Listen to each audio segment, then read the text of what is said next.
Student Vote Project is where grade 12 students are going to be voting for the future mayor of Aurelia that is going to be coming soon.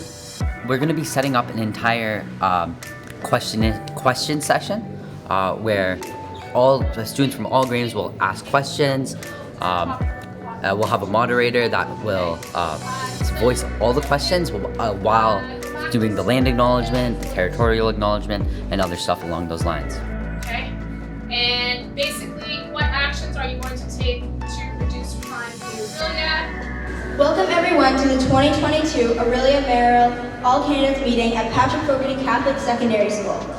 Before we begin, I'd like to welcome all attendees to today's meeting. Now it's time to begin. Each candidate will have 2 minutes to provide a brief introductory statement on the background and why they are running for mayor of Aurelia. Graduated here in 2010, and you have a couple teachers here today that were going to school with me when that time. So when I tell you that you are going to be the future leaders in our society, I mean say that I attend this school, but it's good to be here.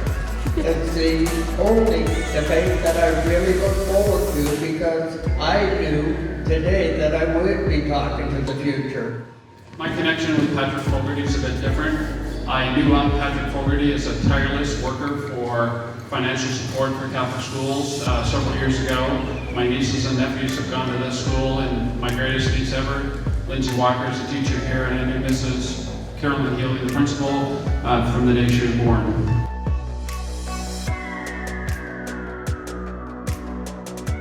If elected, how do you plan to improve the condition of the street and other streets in Aurelia? What actions are you going to take to reduce crime in Aurelia? How will you strive to strengthen relationships between Rama, First Nation, and the City of Aurelia while taking into consideration truth and reconciliation and calls to action? What are your plans for infrastructure and ensuring there will be a sufficient number of electric vehicle charging stations in Aurelia? If elected mayor, what will you do to reduce the number of people suffering from homelessness? According to the Simcoe Muskoka District Health Unit, in 2021 there were 169 confirmed and probable opioid-related deaths in Simcoe Muskoka. If elected, how do you plan to deal with the opioid crisis in Aurelia? If elected, how will you ensure that seniors can stay on the island for as long as possible, and when the time comes, they have a spot in long-term care? My first question is for Mr. Maxwell. On your sign, you put Maxwell for mayor or another 4 years of nightmares. Why do you feel it necessary to put that quote on your signage? Isn't that Trumpian in nature? What kind of message does that say to the youth of the community? What is your vision for improving opportunities for youth in Aurelia? Specific examples can include recreation, entertainment, employment, and community engagement. Now it is time to officially end our All Candidates meeting. As a token of our appreciation for taking the time out of your busy campaign schedule to be here today, we have a small gift for each of you. I thought it was very entertaining. I'm not gonna lie, for the last 15 minutes I was not listening, but it was very good, very entertaining. I enjoyed it. I liked listening to all the candidates talk and say what they were gonna do for the city, because it's an issue for me, especially with potholes, because I live on a road that doesn't get much attention because it's not considered a main road. So I think that's a problem. I found it interesting. I learned a lot of things I didn't know, and it was really fun to listen to. I thought it was a really good thing for us to do in the school, because in a couple years, all of us will be needing to vote for real, and I think this is good practice for what will happen in the future.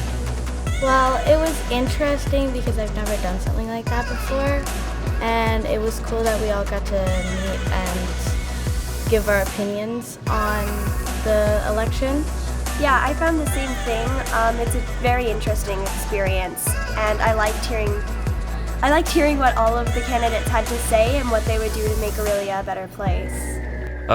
It was very interesting to see what they all had to say about Aurelia and how they're gonna fix it, and I just enjoyed having this experience. I thought it was a really good experience. Got to hear everyone's takes on Aurelia and what they're going to do to improve it. Definitely Mason Ainsworth. He was well-spoken, had opinions from all different views, and I just thought he was very convincing. I'd vote for Don McIsaac because he did have a lot of really good points, and he was he wasn't really bashing at the other candidates. He was kind of putting other things first, knowing that he's putting money towards fixing the roads, and like he's pretty much for Aurelia and cares about Aurelia. John Maxwell, because he's cute. We're helping run Student Vote. Yesterday, all the mayor candidates came into the school, explaining what they were going to do to help this town of Aurelia, or city of Aurelia. And right now we're helping run a grade 9 class. We're helping them vote, and I think it's just a really cool thing. We're excited to help you guys vote. It's important to participate in Student Vote. Not long from now, we will be legal voting age. This new mayor will not only affect our family and parents, but will affect us in the near future. It's our responsibility to choose a mayor who will meet the needs of all of us. Our civic responsibility is to protect our right to freedom along with our democracy. This is done by voting.